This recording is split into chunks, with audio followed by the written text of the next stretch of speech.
Hi everyone, welcome. This is a tutorial, real quick, about how to do late-game archetype experience grinding and Magla farming, because when you get to the late game, you may want to grind out a bunch of archetypes, like I have, and you might want to learn how to do that. On top of that, one thing I'll show off is that when you unlock these royal archetypes at the very end of the game, you see they take 30,000 Magla. I never had any problem with Magla before, but not only is it 30,000 Magla up front, but it's however much Magla it takes to master all of the classes surrounding them, which is quite a lot. So Magla farming is also something that is pretty important. So, quickly to show this off, we are in the Disgraced Ruins, which unlocks late into the game, like September 26th, I think is the first day you could possibly go there. It is a very late game dungeon. We are at the very end of the dungeon, right before the boss. I haven't even fought the boss yet. You can see the red thing there. It's, as you can see, just a multi-layered dungeon. You can run through it relatively quick as long as you avoid enemies. What you're looking for is this little room right over here, because there are two mimics inside of it, and they are on the field. And what we're looking to do is we're going to equip the main character with a thief class. That means the thief, the assassin, or the ninja, because the thief class has the pickpocket passive, chance of getting an item each time an enemy is stunned or defeated in overworld combat. Which means that we'll run in there, we'll stun them, and anytime we do that, there is a chance that they will drop. Now, they didn't drop one that time, but there's a chance they'll drop a Hero's Jeweled Root. You see I currently have 94. We'll smack them around until one drops, just to show.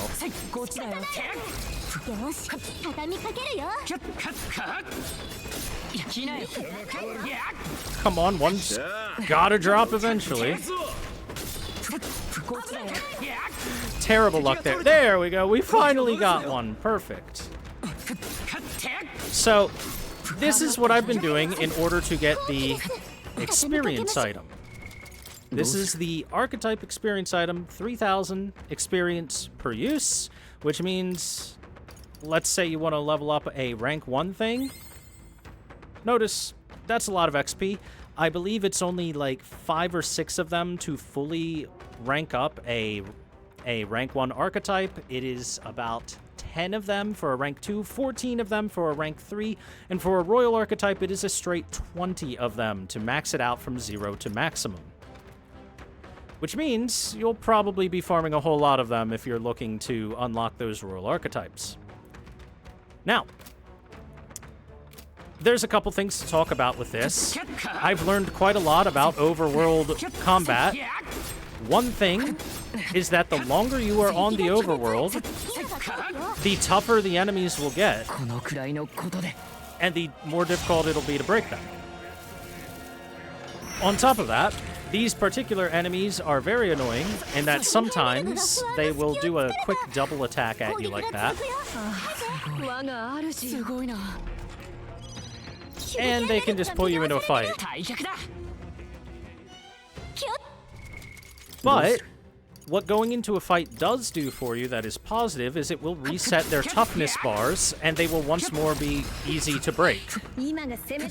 But the more times that you break their toughness bar on the overworld without resetting, by going into battle or something, you notice they get slightly harder to break each time. Which means eventually they become very tough to break. And eventually, you just want to look at one of them, pop into a fight, and then pop right out of it by running away. Simple enough. Alright, so that is the Archetype XP farming. We're also going to show you how to do some Magla farming, because that's also a very important thing. So you'll notice that our full team is 3 merchants and a ninja, and that's partially because these mimics are pretty easily dispatched by the merchants. But the real important part of it is that the merchants have the debt collection ability, which steals Magla from one enemy. And you get this at rank 20 from the merchant. I had never used it in the entirety of the game until just when farming here, when I finally first actually had to use it, because I've never had a Magla problem before. But you can see it's 100 MP, it's pretty pricey. And this thing scales off of the level of the archetype you have it on. So for example, my ninja here has it inherited so that we can use it with our main character as well. If my ninja was not master ranked, then anytime I used debt collection, it would only give me a small fraction of what it would at master rank, which means you only want to make sure you're using this on your master ranked archetypes. But I will show you quickly what I do in order to get the Magla. Once you break one of them, pop into a fight for the extra damage.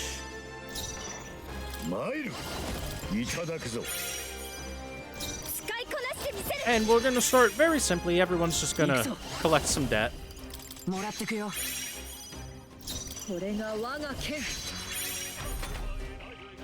A nice full turn of that. Nothing big. Oh, cool, we got lucky. Gallica came with a victory foresight, so we get 2 more half-turn icons, which means more debt collection. So, after the first turn being stunned, they are guaranteed to be unstunned next turn, so let's pop some damage into it. Normally, I would get them lower on the overworld before jumping into this, but since we're just doing a quick show-off here.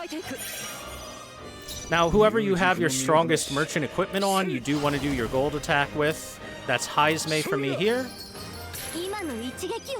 And the reason behind that is simply because that will distract them next turn, which means... That's right. More debt collection. All of the debt collection. So their counter, because they're enticed by money, it's going to be just 1 Heat Riser. Now, if you don't want to chance it because there is a chance that they'll dodge an attack, you can just end it before that. But if you're greedy like me, you can go for some more debt collection before you go for the kill. In fact, I could have gone even more.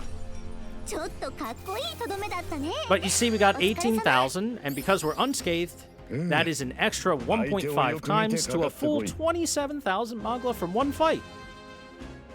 Fantastic.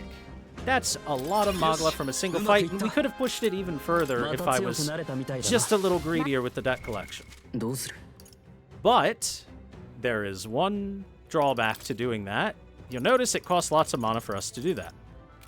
And so this is why every single character on my team, in fact every single character in my party, has the following. It has Paladin maxed out for Revitalize 3 as a passive, which recovers 6 MP per turn, and it has Wizard at level 11 minimum for Shield Blessing, which, while you have an attack, a defense, or a hit and evasion buff, will recover 10 MP at the end of every turn, which means that is 16 MP per turn recovered. And here's what you do. You just go into battle,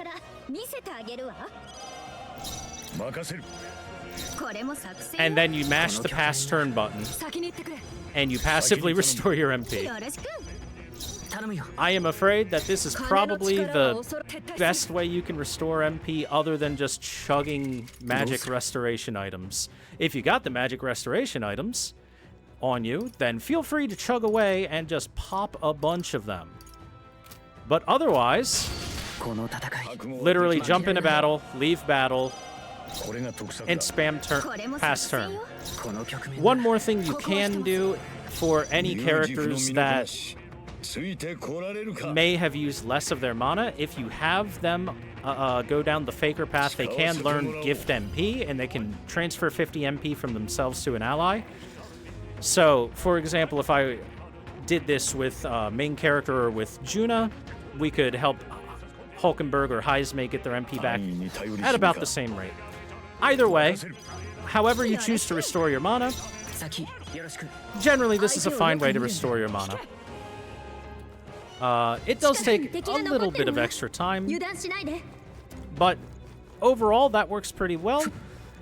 This is how I spent, honestly, I spent a few hours on it, but spent my time getting the main character to master every single archetype that's currently available, and you can do it too. That is both how to get a large stock of Heroes Jeweled Roots and get the Magla necessary to spend it on your archetypes. Hopefully, this is a helpful tutorial for everyone, especially if you want to complete everything on New Game without going into New Game Plus, and do it all on one playthrough. So again, hope this helps anyone, and is useful information. Enjoy your grinding.